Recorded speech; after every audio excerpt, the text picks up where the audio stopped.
Good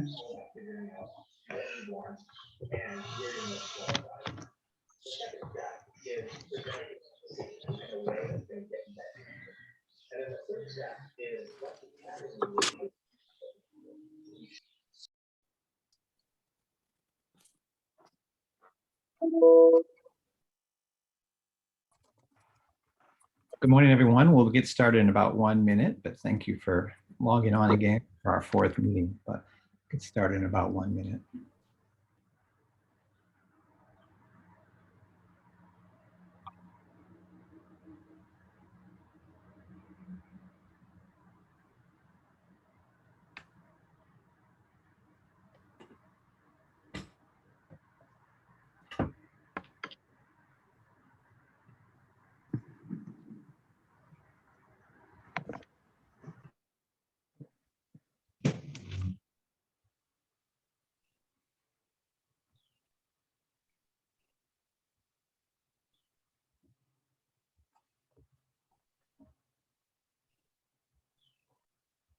I hope it is cooler in Connecticut now. In Tennessee, it's about 92. It'll be the high today. So I don't know if that's, hopefully it's going a little bit cooler than than that. So it's very comfortable here, actually. We had a scorching hot weekend, but it's delightful today. Great. Okay.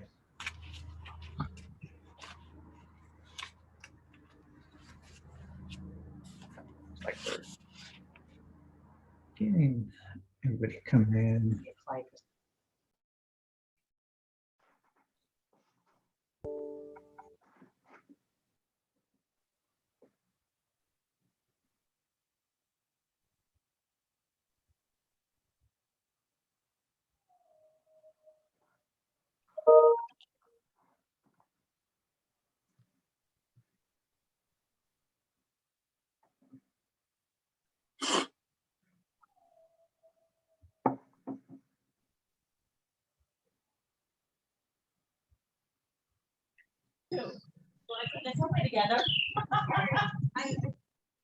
All right, well, good morning, everyone. It's now 10:32. We're going to go ahead and get started, and we will ask that everyone please place yourself on mute if you are not speaking.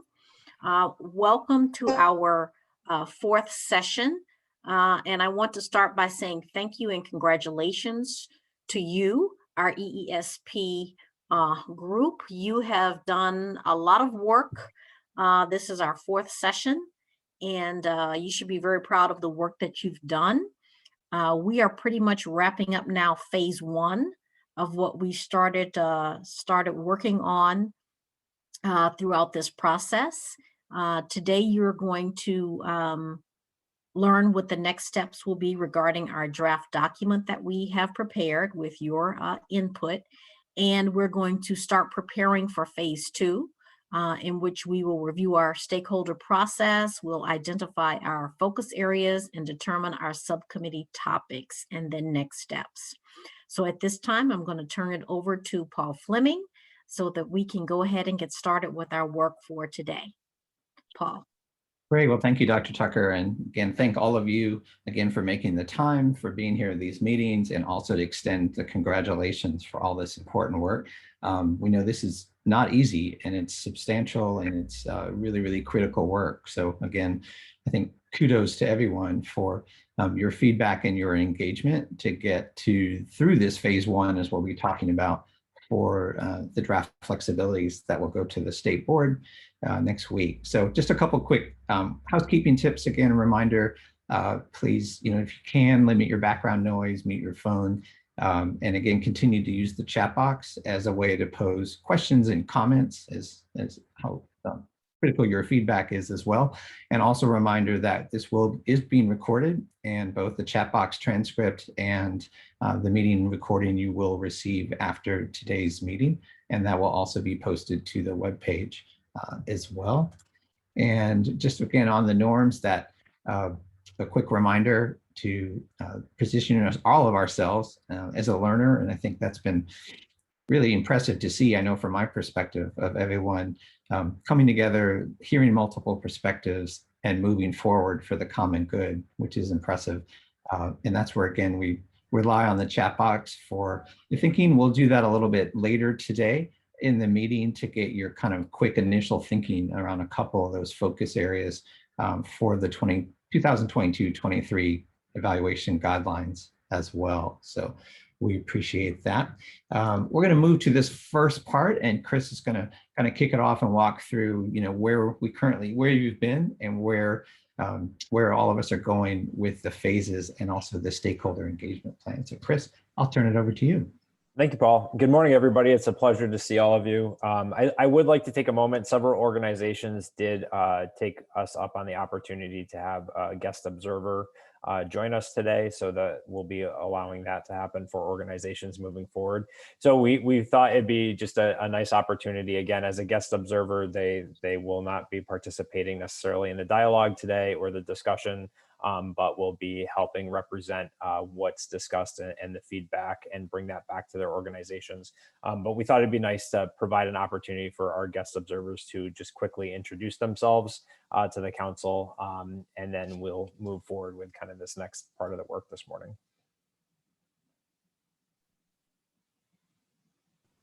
So if you're a guest observer today and you'd like to unmute yourself and just quickly introduce yourself and what organization you're here for, please do. Good morning. I'm Patrice McCarthy, the Deputy Director and General Counsel for the Connecticut Association of Boards of Education, and thank you for the opportunity to be a silent observer. Thank you, Patrice. Hi, I'm Jennifer Benevento. I'm the Professional Development and Education Issues Coordinator with the American Federation of Teachers here in Connecticut. And I just want to say how happy I am to be able to observe silently, and congratulations on all of your hard work and collaboration as a team. You make Connecticut proud, all of you. Thank you, Jen.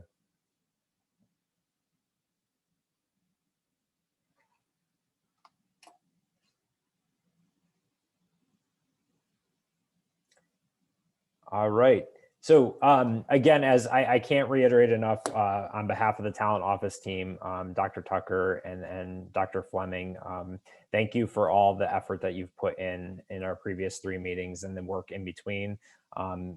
Just so that everybody is aware that the draft recommendations, as you approved through the consensus process, are on the June 2nd State Board of Education agenda.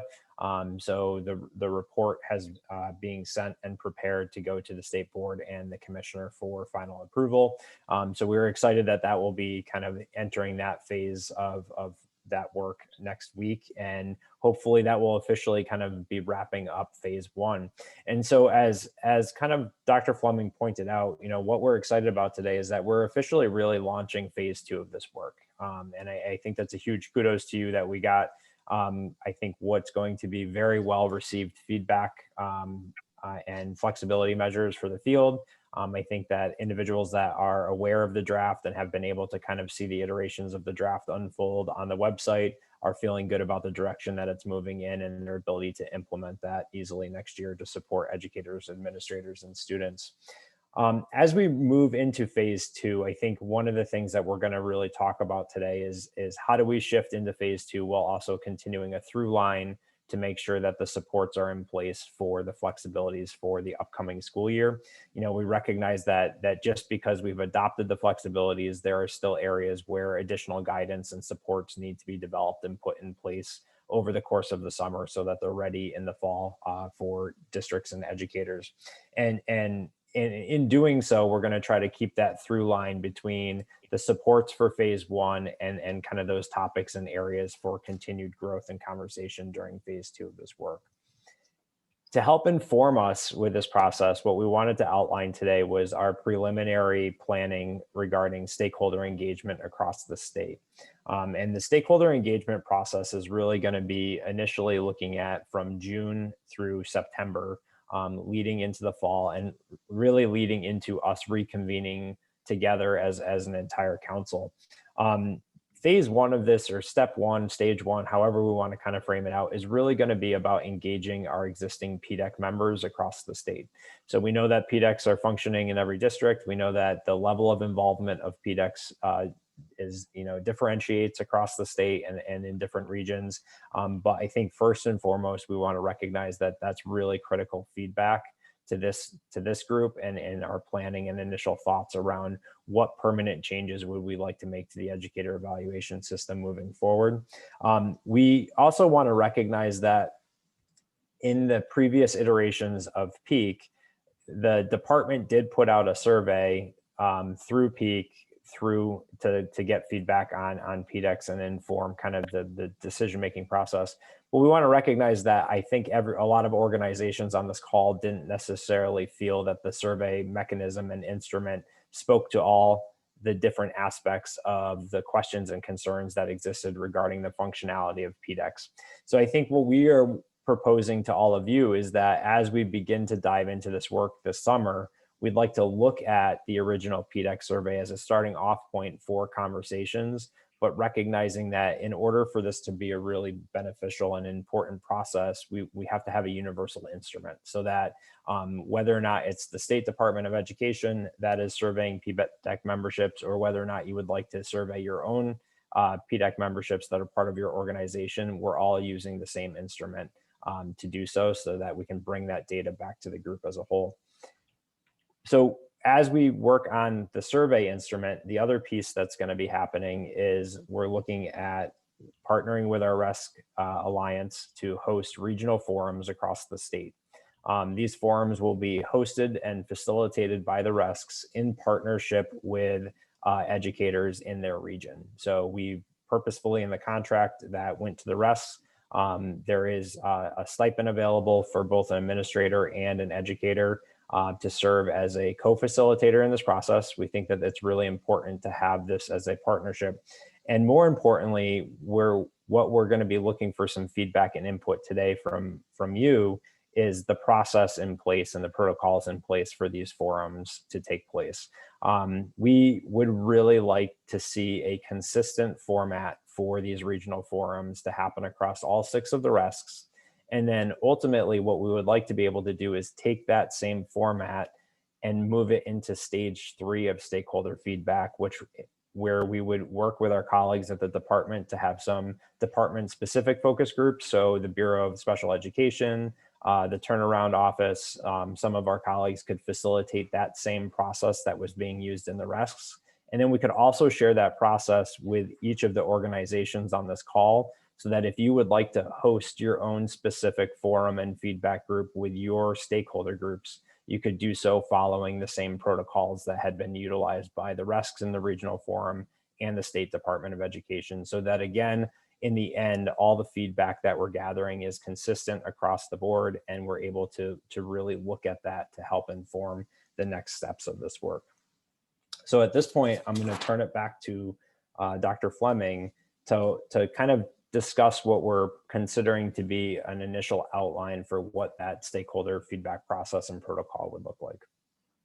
Yeah, thanks so much, Chris. And as you mentioned, I think, and all of you hopefully saw even between meetings 1 and 2 of going back and getting feedback. And so the idea is, yes, the survey is really important to have kind of a standardized tool, but also that engagement both in the regional forums and in the focus groups allows for even more feedback and a greater depth sometimes, as all of you know, when whether it's virtual or in person, to allow for kind of true authentic stakeholder engagement and voice.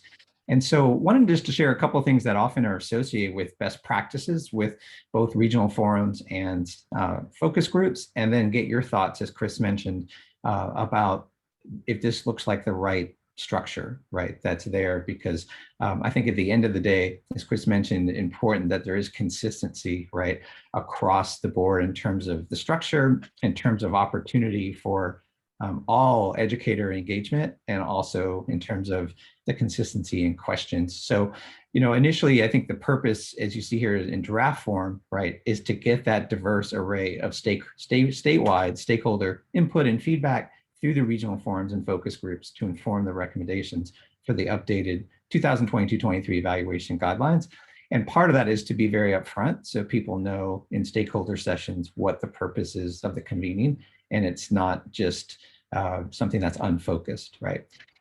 Structure-wise, often these things have found to be very, very effective, right? And this is probably all very familiar, but wanted to go over that quickly in terms of having consistent session time, Generally, as I think as all of you know, when you get beyond an hour, it's hard to hold people's attention and also being sensitive to their time in terms of both a forum and a focus group. And so that's usually the sweet spot of like between 50 minutes and 60 minutes. It's also important that there is a kind of collaborative development of a fixed set of open-ended questions. And generally between 7 and 10 or 8 to 10 questions are kind of the maximum for effectiveness to make sure there is maximum participant engagement and feedback. There'll also be, as Chris mentioned, an opportunity for facilitators to really stress this point of making sure multiple and divergent opinions are encouraged, but also that everybody is listened to. And so there will be a protocol in place for allowing for participant participation and not having to contend with interruptions. And then that feedback will be both written down and often it can be recorded if that's what the group so desire, so that at the same time though, that all that recorded information is strictly confidential and none of the names will be used in any of the reporting. So just structure-wise, those are some kind of key elements, and then wanted to just show you some, examples of some questions that could be part of that, and then would love to open it up briefly for feedback either on structure or types of questions that you think would be especially valuable. Just note these are example questions and not in any final form, but I think it's often effective, right, to get feedback on which of these or what of the evaluation components have positively impacted teacher and teaching and leadership practices. And if you see, this is different from saying, what do you like about the evaluation system or what you don't like? This is really trying to center it and make sure this is connected, as all of you know, and support positive changes in professional practice. So it's the wording is important in thinking about both the positive impact and then where are the challenges, right? Related to practice and related to practice either on the teacher side or on the principal or the leader side as well. And so that's why there's kind of a dual questionnaire as an example. Second, as we'll talk about in a moment too, the focus areas that have been identified from all of you and also from other engagement with stakeholder groups around what, components should be prioritized and revised for the upcoming guidelines. And facilitators would have some probes around, kind of right now, the big five, right? These 5 areas around the performance ratings, around the component weighting percentages, around both the informal and formal observation protocols, around the, redefining the multiple measures, right, for academic growth. And finally, around, is there an opportunity or a desire to update the guidelines, both for professional learning and the PDEC role as well. So that's just another example of a question. And then third, sometimes a nice ending question is an opportunity for all stakeholders, either in the forum or the focus group, to try to sum up and capture what would they say is the most important message that they would like to share in the regional forums or in the focus groups to the department about educator evaluation with that. So that's just in a nutshell, kind of the initial thinking about both structure and questions. I would love to open it up now just for thoughts about what do you think both about this in terms of the consistency and then also both related to structure as well. Yeah, so Liz or Elizabeth, if a great point, and if you care to elaborate on that, that would be great. Yeah, looking at these, the process, I think, as I said in the beginning, I think at the first meeting that as a board member, we're interested in policy. We are not privy to the day-to-day operations of teacher evaluations, but certainly we look at the big picture about policy implications. And I think given the exchange of ideas over these past few meetings, I really think we have to have some kind of a question about policy implications and what policies need to be in place to ensure that we do have a system of evaluation and support for teachers. And what a good PD system really looks like, because I think it's all over the board, quite frankly, and a lot of it has to do with, kind of an evaluation system that was state mandated with a lot of input. I don't mean anything negative, but it's a top-down system right now. And I think our districts are really moving more towards a collaborative approach, as we've discussed. So I don't know what that question would be, Yeah. but I do think that we need to imagine or reimagine the system as we've talked about, and have Right. a question about really what does it look like? What would a PD system really look like? So just a thought on raising it so that it's not in the weeds as such, which I know is important. Right. But I do think we're trying to reimagine a system here that's good for kids and student achievement. And I really think that has to continue to be the focus. So anyway, thanks. Yeah, thank you. And thank you for starting us off. And I think that's a great point of the connection, especially around policy to professional learning, because as I think you noted, many states started with evaluation systems where they had a kind of top-down approach to, for example, every educator having a professional learning plan. The professional learning plan is effective, but it was perceived as being top-down and compliance-driven. And as you noted, now many states are thinking about how to redesign it so it's a collaborative effort for educator support through a professional learning or a professional growth plan that's there. So it's a great point. And thank you, Kate and Mary, also for that. I think the time element is important, and I think it's there certainly it could be 90 minutes, could be 75 minutes, could be an hour. I think the key is that you don't want 45 minutes in one region in one rest meeting and then 3 hours in another, right? So that there's a concern about consistency. So I think that's a great point. And, could be that 90 minutes is the agreed upon, or the 75 minutes, in order to get through and make sure everybody's listened to, right, as well. Great.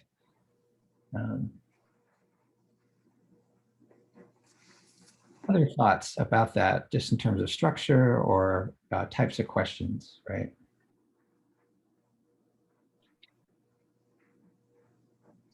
Yeah, good point, Marion. I know we're going to talk a little bit later today about the working groups for all of you in terms of having a focus around administrator evaluation as well. That's something that Chris and team, you want to address now or think about in terms of a focus group related to specifically on admin eval. No, I think so, Paul. Thank you. I think that's a great point, and it is something that we've discussed in terms of what the structure of the forums would be. I think we were purposeful in thinking that the co-facilitators at each of the RESCs would include both a teacher and a building or district administrator, with the idea being that would help facilitate breakouts within the focus group, so that there could be opportunities for more specific questions and feedback from both sides. So it is something that we're considering. I think it's something that clearly has to be built into that process, both in the regional forum piece, and then, as we'll show, in terms of the our subcommittee work moving forward. Great. Thanks. And certainly this will come back to all of you in terms of getting feedback, both on structure and questions. So we just wanted to put this in front of you initially, but also please know this is not the only opportunity with that. Great. Yeah, and Mary, thank you for all additional probe there around teacher leader roles. You want to expand on that as well? Do you see that as now because of the concern of one size fits all, or just making sure that that's part of the discussion of how to mitigate or approach that? In my idealized end result, we would have a differentiated evaluation system for those who are new teachers. They have one treatment. The way we have a two-step, right? We have new teachers or those previously rated as developing or below basic, and the other for tenured and experienced and well rated teachers. I think we could go a step further and have a differentiated process for those who are acknowledged to be exemplary teachers. for those who maybe can be rated every 3 years, or work on a project for a year instead of experience the same kind of scrutiny that other teachers do. Or perhaps a project could be assigned. So something as an end result that would honor the leadership that some teachers bring to a building and encourage it. Yeah, thank you for sharing that. And I know that's also an element that specific states, even Texas comes to mind, and they've tried to also combine that, for example, Mary, to your point, even with some degree of differentiated pay. And I don't mean to take us down that rabbit hole in any way around differentiated pay, but the core is around, as you said, it's almost this notion of earned autonomy. And it's a pretty powerful notion, right? That those who have a strong track record, either as a teacher leader or highly effective, have this kind of earned autonomy to have a different type of, not different, but a more, personalized or differentiated evaluation process based on their track record, right?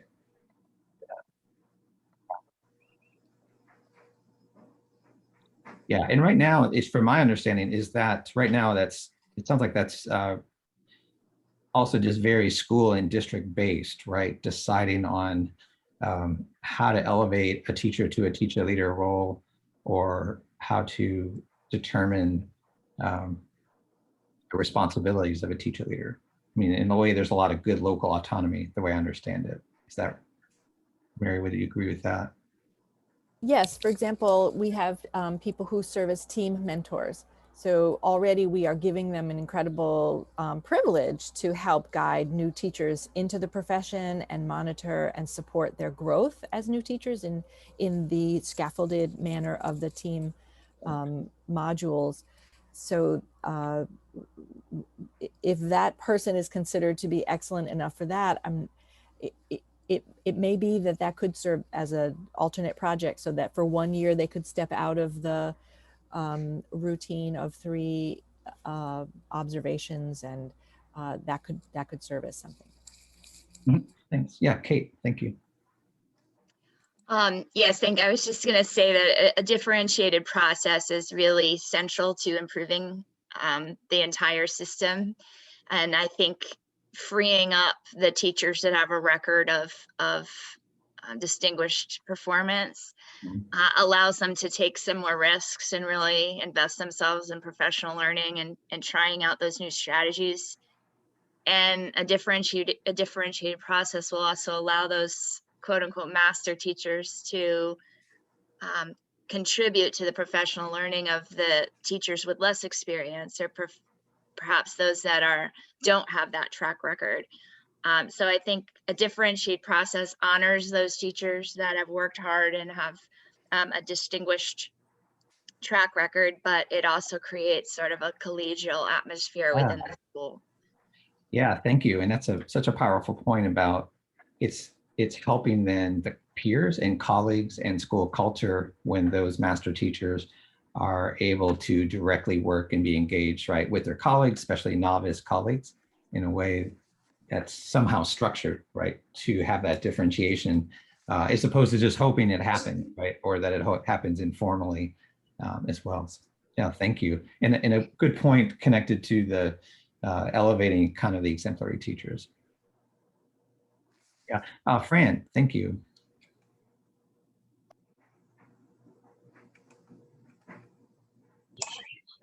I just wanted to agree with both Mary and Kate on both of those pieces. And I think teacher leadership needs to play a more prominent role as we move through this process. And I'd like to discuss that at length. And I do believe it should be differentiated.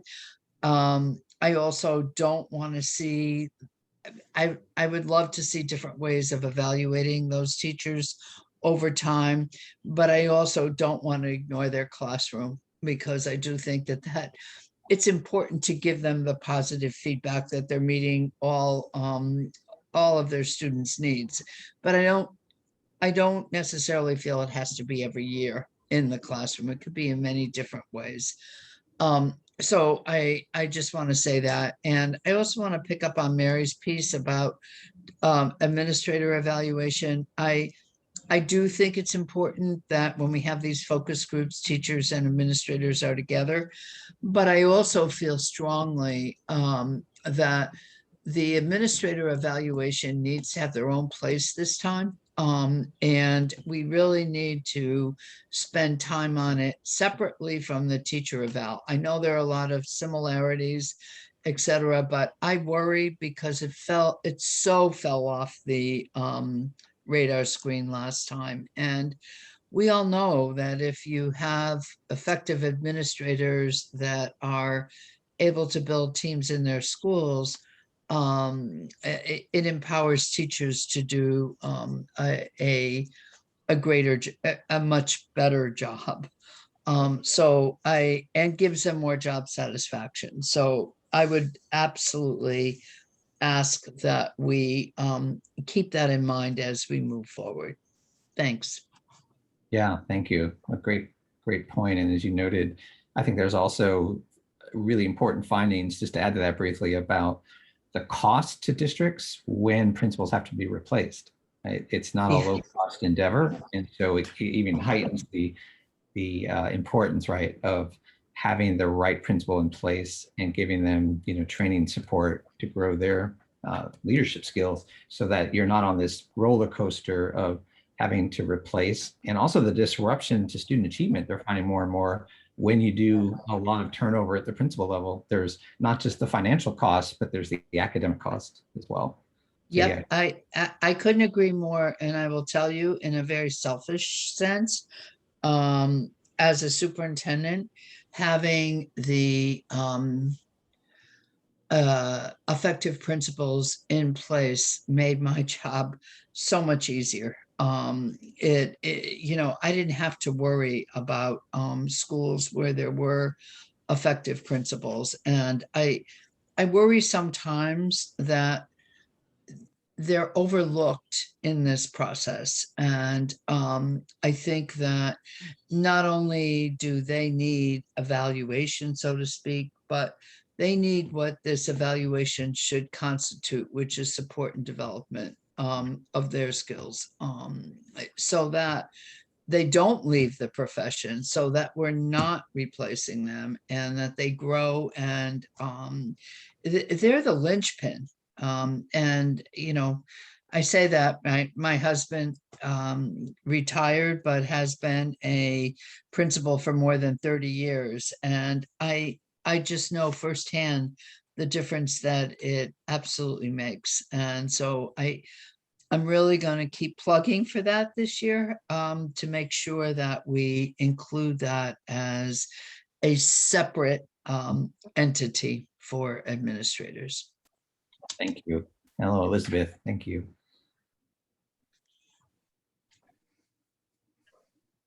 Yeah, I love all these comments, because I think it leads us to more collaborative approach. I'm just wondering, and I know we're kind of delaying student assessment as part of evaluations. The legislation is pending right now. In terms of simplifying the process, I think that's a message that I've heard throughout this process, that we can do a lot of formal observations and all the stuff that's kind of more rigorous and outlined. But if people felt that they needed a more informal system, and they wouldn't be as intimidated by student assessments at that point. So if there's some kind of a way that we could talk about student assessments, because we haven't really talked about that. And I'm just wondering where people feel student assessments really are in this whole system. Oh, thanks. You mean in terms of, Elizabeth, in terms of a possible another question for both the regional forums and the focus groups? Yes, yes, because I know there's been a lot of, kind of concern about student assessments right now. And as I said, there's pending legislation that would, not links these the teacher evaluations to student assessments for the next 3 years, I believe it says. So I'm just wondering how we are going to, compromise, or how we're going to reach an agreement about that in light of, this pushback about anything to do with student assessments. It seems is a trigger for everybody. So I think it's like an elephant in the room to me, but. Right. Yeah, thank you. Thanks. Yeah. Appreciate it. Yeah, anyone else? I know, I don't know if Kate, your hand's still up. Is that a new comment? Which is great if you have that. Actually, I forgot to take it down, but I'll take advantage of the opportunity. I think we solved the student assessment piece though, didn't we, in terms of with the flexibilities we all reached consensus on?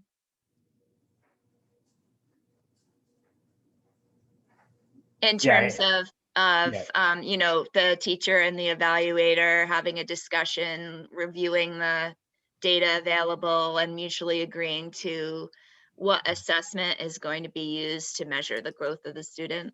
I think we've kind of ironed that out. Yeah, Rebecca, did you want to jump in on that? Thanks. No, not actually on that comment. It was one of the ones in the chat from Leonard, and I agree that having distinguished teacher have a bit of a differentiated process. It's a great idea in spirit, and yet how to determine who would get those opportunities opens up a whole nother bag of worms and potential inequity. And so I would just want to be really thoughtful about that process and how we would go about that in creating such a space and such differentiation for, say, a distinguished educator. Yeah, Yeah, thank you. Rebecca, thank you for that.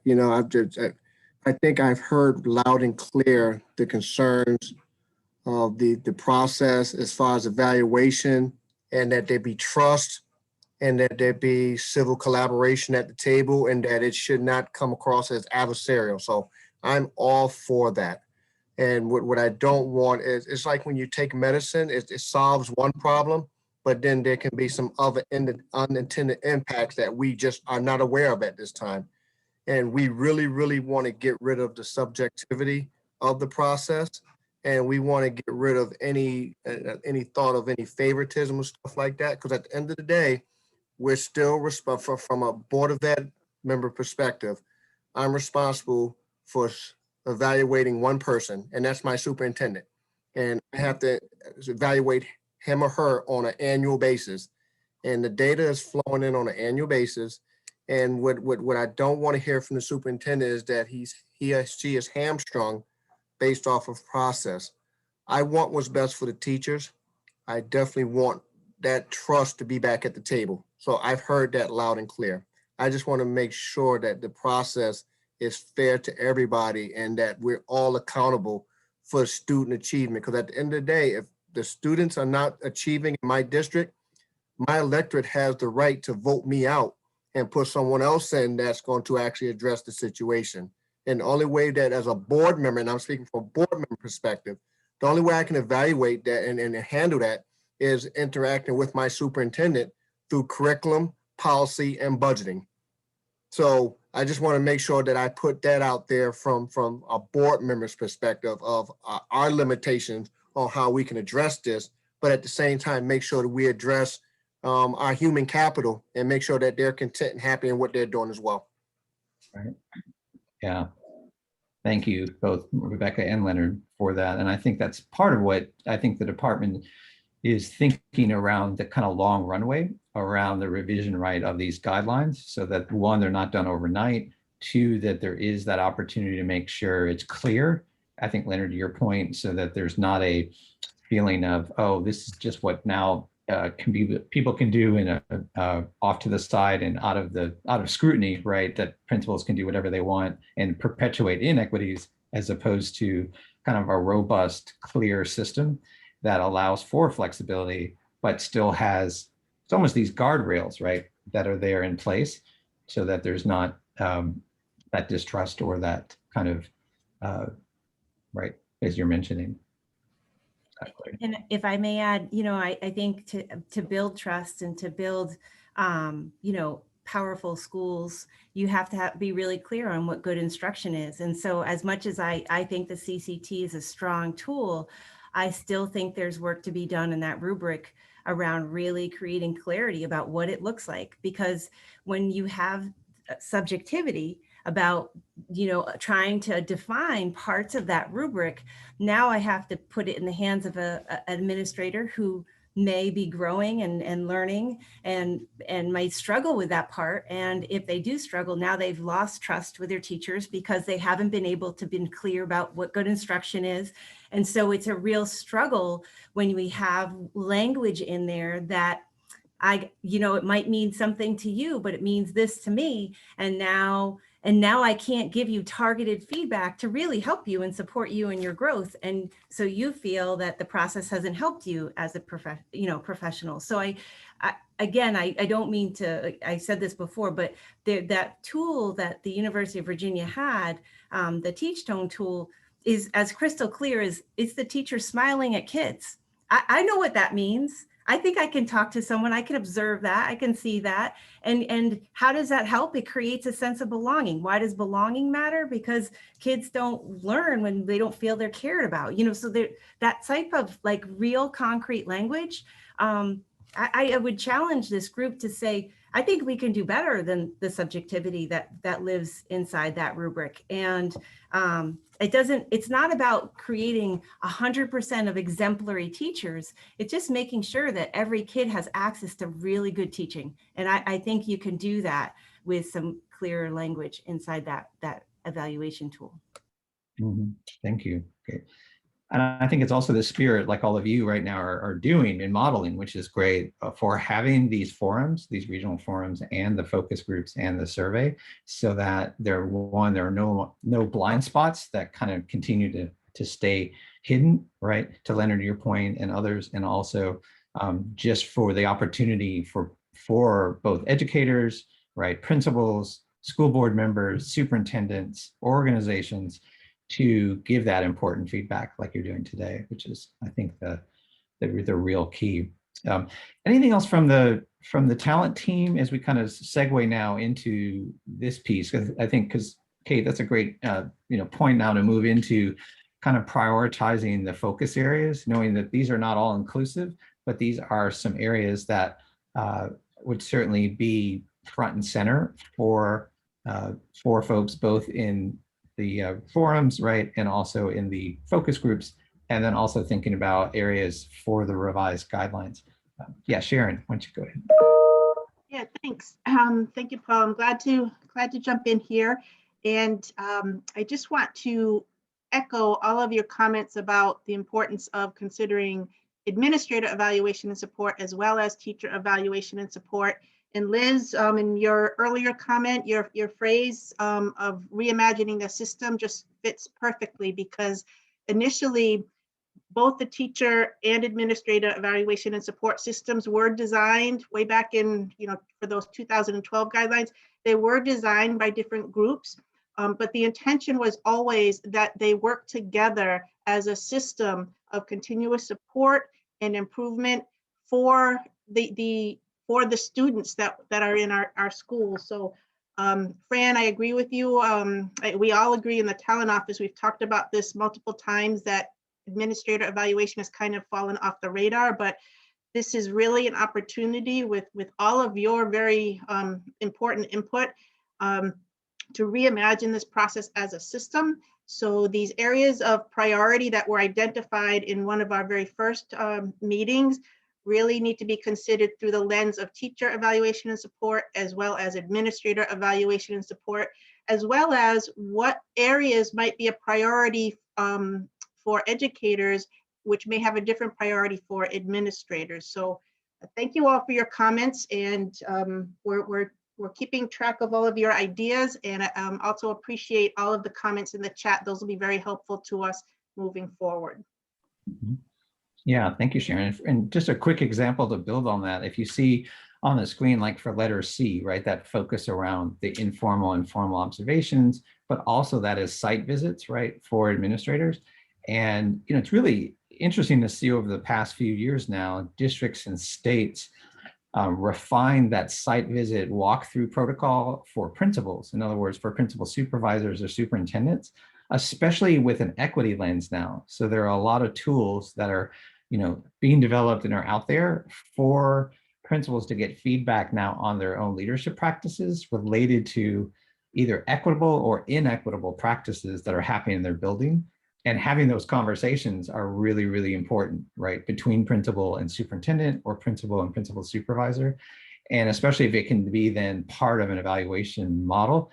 You know, that's just one example I wanted to build on from Sharon, right, as well of that point of doing that. So yeah, so as you see, these are these areas that have been identified. And you know, in a moment, we'd love just you to do some initial kind of temperature check or thinking about, do you have in your own mind kind of the top 3 that are in these 5 that you would like to see be the addressed specifically, right, in the revised guidelines? And we'll ask you in a moment to put that into the chat, kind of your top 3, and you can do that by letter. So example, you know, if Kate, you really believe that, you know, that first one around reassessing the performance ratings and thinking about, you know, even holistic scoring and grading and assessing, you know, if that was top on your list, you know, you would just put in the chat A, and then 2 more that you feel are close behind is kind of your top 3, you know, with that. But so I guess first is just to think about, you know, are there pieces here, are the ones that you want to reinforce that you think, yes, this is really where I believe we need to focus, right, for both the feedback in the stakeholder process and also in the revised guidelines. And if anyone has verbally would like to share kind of where they see an area that's number 1 on their list. And then in a moment, we'll ask you to do that in the chat, but wanted to see if you had any quick thoughts based on these and what those, what they denote for you. Well, I can tell you for me, I'm looking at C, D, and E. Looking at D as my number 1 priority, where there's academic growth and development for all. So that encompasses everybody right off the bat, because we're here for the children, but we also want to make sure that it's fulfilling for our professionals that are teaching our kids. Definitely think that C and E are tied for second for me. Versus formal, we're coming out of a pandemic, and the way things were looking 2 years ago are not the way things are going to be looking 1 to 3 years from now. It's totally different. The way we deliver services is going to be totally different. That may have to force us on how we do our informal and formal observations. So things are ever evolving at this point, and then it ties into the professional learning and the composition of what they're doing. So I believe that for me, we got to start there. The weighting percentages at this point doesn't matter to me, as well as the performance ratings. At this point, it's got to get to the root of the matter, which is the academic growth and the development, not only of the kids, but at the actual staff and administrators as well. So, you know, if you're asking me, mine would be C, D is my first, C is my second, and E is my last as a top 3. Great. Really appreciate Leonard starting this off and thinking in that way. Yeah, and I like certainly as you're noting the interconnectedness, right, between those 3 specifically. Yeah, Jeff, thank you and welcome. Sorry, I had to unmute. Yeah, look, there, as you can see, we have input on just about all of them. But the bottom line for me is, I agree with Leonard that's what we're in. That's what we're in this work for, is making sure that students are growing both academically and in the total environment of themselves and becoming great citizens and stuff like that. But there is a very strong conversation going on right now about how we measure, especially academic growth. And I'm going to just put it right out there. I'm not a fan of the way that too many people prioritize standardized testing as the measure of academic growth. So we need to have a big discussion on how we are measuring the growth of kids and the development of our students and so forth. And that's going to be an important, I believe it is a high priority topic of our former commissioner, now Secretary of Education. I know we're talking about it in NEA as well. So if we're talking about the most authentic and a good way to define these measures, then I'm right there with everybody. I happen to feel we're kind of short in that area right now, however. So thank you, Jeff. And it sounds like, so perhaps agreeing with Leonard that in that broad area of category D being for you primarily most important. Yes. Yeah. Okay. Yeah. I appreciate others. Either you can weigh in the chat with 3, or if you think that all 5 should be addressed equally, that's also, the point of this is to get your feedback in thinking about those areas. So that's great to do that. Thanks.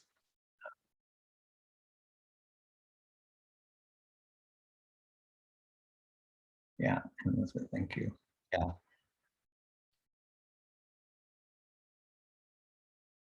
Yeah, and I think, Mary, that point of, if you want to elaborate, I think there's that piece that's going to be really important to continue to emphasize both in the regional forums and in the focus groups of, if there are perceptions of the system being punitive, that this is trying, as you saw, I think in the spirit of these evaluation flexibilities, moving to a more intentional system of support. Right? Yeah, I mean, I think I very much agree that these are all very interrelated. It's hard to pull out one without affecting the other.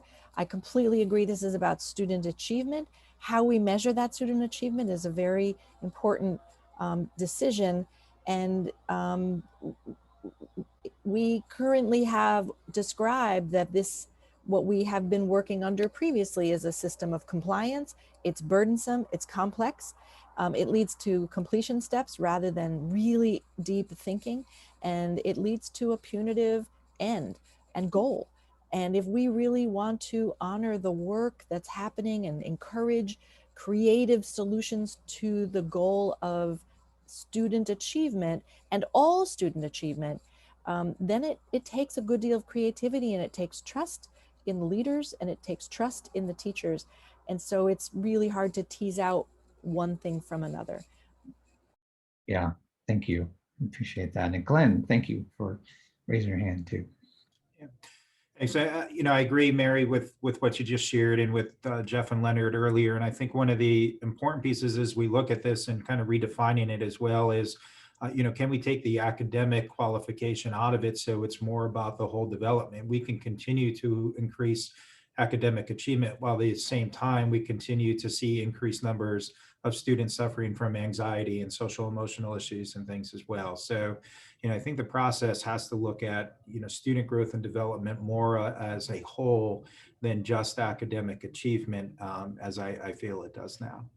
Thanks. And I think, again, if anybody in the talent team wanted to reiterate Glenn's point, because it seems evident to me that in the draft flexibilities, right, for 21-22, that Glenn's point is also being captured around the flexibility, right, around academic or SEL, right, or social emotional on that measure of growth. So yeah, thank you for sharing that. Great. Rebecca, sorry, yeah, go ahead, Rebecca. I would add, Mary, I completely agree around the supportive system. And in addition, if forced ranking, I can pick 3. However, what I would prefer to do is show how they are interconnected, and a map of each one of them and where you start to move to the other, and how to build out each of those. In addition to agreeing with you, Jeff, around it's not about the achievement number. We know that that is not a totality of a child's experience and growth and development in their learning years. There's so much more that goes into that, and how are we capturing that? It's going to be incredibly crucial. So those are incredibly important conversations to be had. Great point. Thank you, Fran. I just want to pick up on the academic achievement. I agree with what has been said about SEL and the whole child. And I also want to go back to Liz's concern about academic achievement. I do think that that is incredibly important.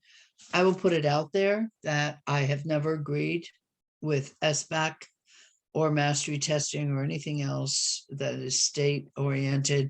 Those tests were not built to measure student achievement at the classroom level. They were never built that way. And so I've always felt that that was an issue. With that said, I think we have a responsibility as part of this committee, and it may mean a separate group or whatever, but we really do need to better define the multiple measures of student achievement and what that will look like. And I don't think we as educators have done a good enough job of that. And restoring or creating credibility in the general public that there are other ways to look at student achievement other than a state test. I don't know anything better than a student portfolio, for example.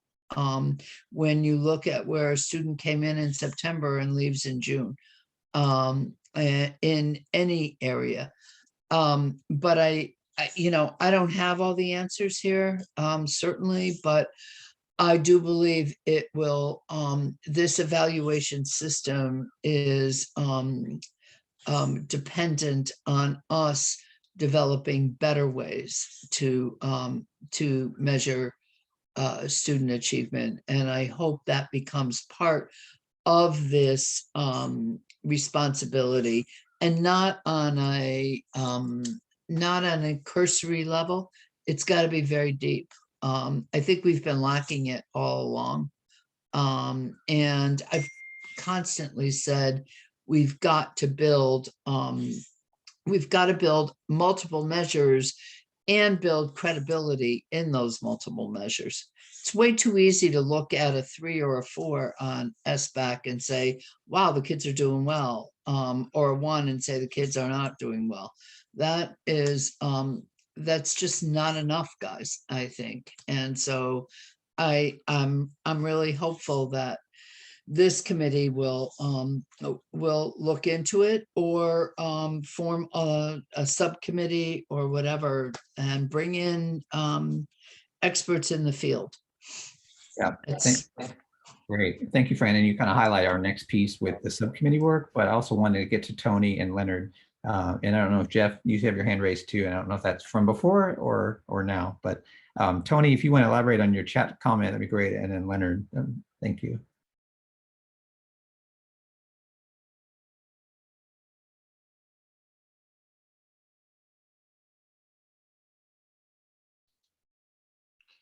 I don't think Tony can respond. I think he can only chat with us right now. That's right. But I will say, I know what he's talking about. He's been looking at a lot of research about what we do as administrators, what we do as teachers, and measuring what we do, not what the kids come out with. Because what we do is measurable for us, I think, and Tony, you got to clarify if I'm getting this wrong, but what we do can be measured based on us, whereas we're measuring what other people do. We're measuring us based on what other people do. And that's a difficult thing. And that's why we struggle with it all the time. I think that's getting sort of to Tony's point. Tony, I'm sorry if I didn't get it right. No, that's great. Thank you and Tony can, certainly clarify in the chat.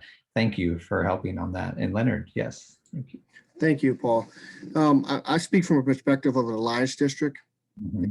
I believe Windsor has some of the best educators around. I'm biased in that sense, so please pardon me. I'm I believe in all of my human capital. And, we go through a lot of rigorous checking the boxes, and we really get our tires kicked and really checked under the hood. And we really, really put our staff through the ringer to make sure that we're delivering what we're supposed to be delivering. And I guess what I'm hearing from time to time is that there's, certain districts that don't get that same level of scrutiny. I can say that some of the Alliance districts that started out as Alliance districts maybe 5-6 years ago are no longer Alliance, should be in that designation. And, it could be kind of demoralizing for staff that, they're giving their all, but yet still there's this negative connotation. So I raised that point to say is that if we can find ways to make sure that we level the playing field for everybody, where there's no distrust, where there's no negative stigmatisms against the staff or the kids, and just come from a very, very civil and collaborative starting point, which I believe can start at collective bargaining.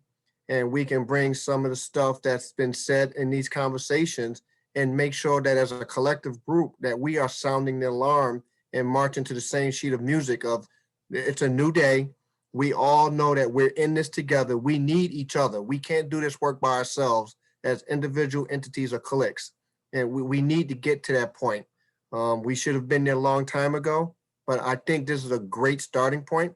I would like to think that we got some very civil and collaborative people here that are willing to listen to each other and to also make sure they say, okay, man, wow, maybe I can do something better. So if we're at that point, I'm expecting great things out of this group, Paul.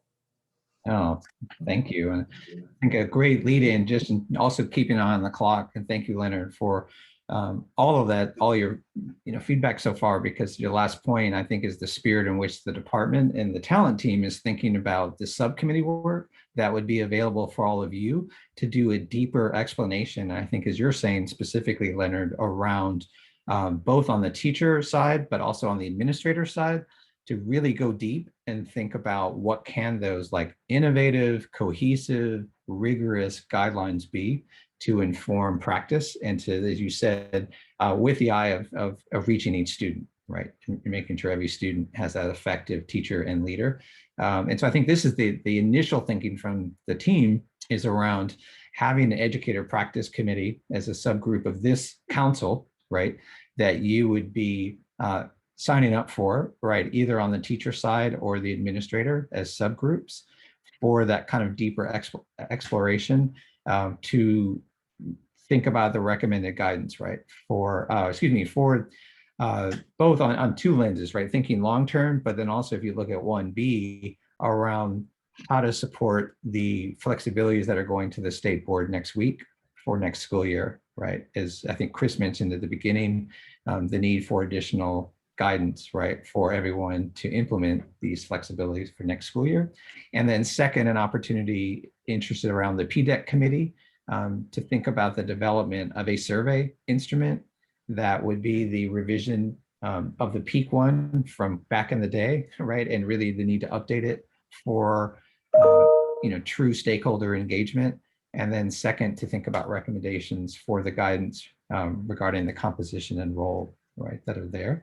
And Paul, if I could just jump in real quick, I want the council to understand that the subcommittee work is not, this isn't a definitive, no differently than I think the recommendations for where we need to focus some of our priorities and energies moving forward with phase 2. I think really the vision for the subcommittee work is we recognize that a lot of you on the call have had a tremendous year and a half and are exhausted. And so we were trying to think creatively of how do we keep us engaged and continuing these great conversations and the momentum during the summer months while we also are going through the process of getting stakeholder input and feedback from the field as a whole. So really the goal of these initial subcommittee works is, as Paul said, to bridge the gap between phase 1 and phase 2. So address those areas that we've heard from you that we do need some additional feedback. Fran, you just brought up another great one in terms of some more clear guidance around, particular indicators and what is measurable with that particular piece.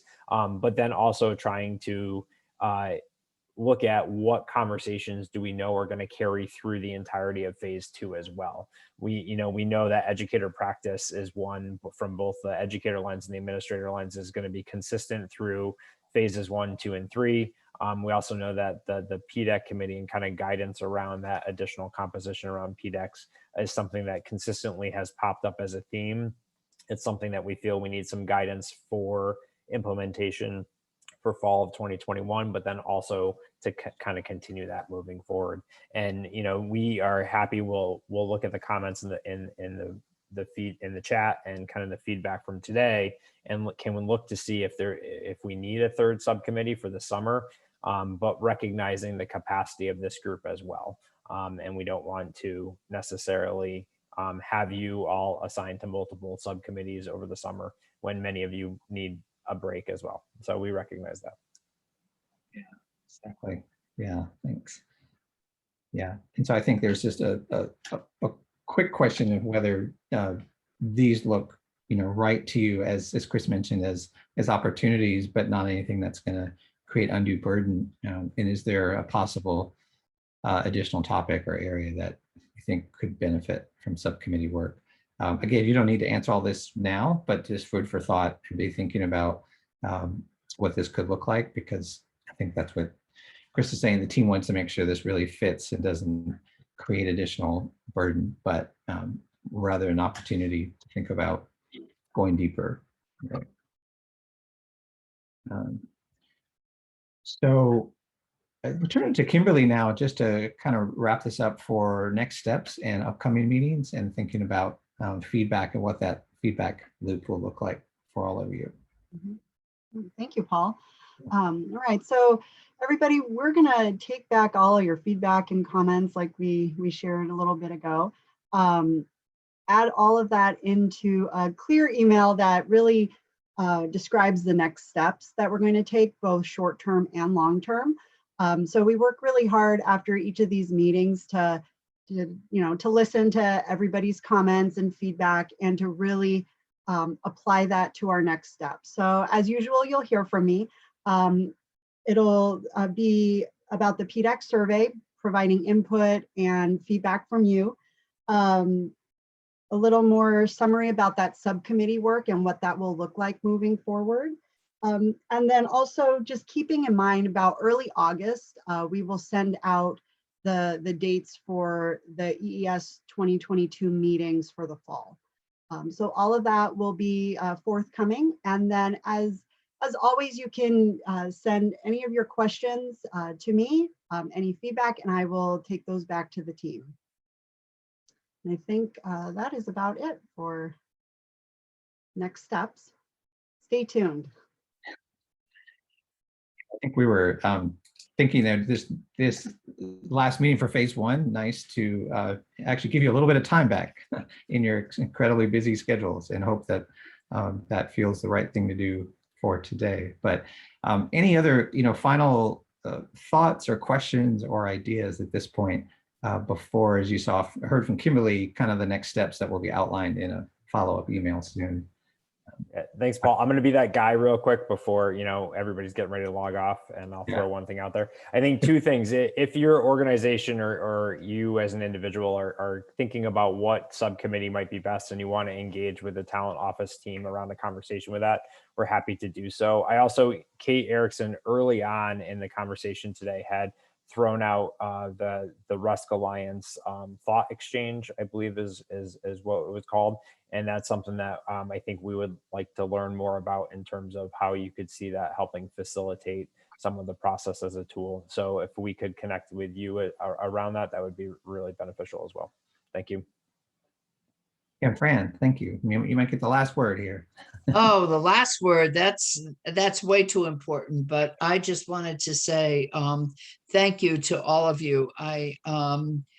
I think engaging in these conversations is just excellent, and I want to thank the talent office for putting this together, and I look forward to working with all of you. Thank you. Yeah, thank you. And again, I think it's behalf of the team, I think this is a lot of momentum and impressive that there's such shared focus and interest and shared collaboration. I think that's powerful, as noted. So thank you. And I don't know if Dr. Tucker's still on, if you have anything to take us out. I don't know if she's, maybe not, Chris. I don't know if she was It looks like she's on a call at the moment. Again, I don't think we can reiterate enough how pleased we've been with working with all of you, the collaborative nature and the open and honest dialogue that we've had around this.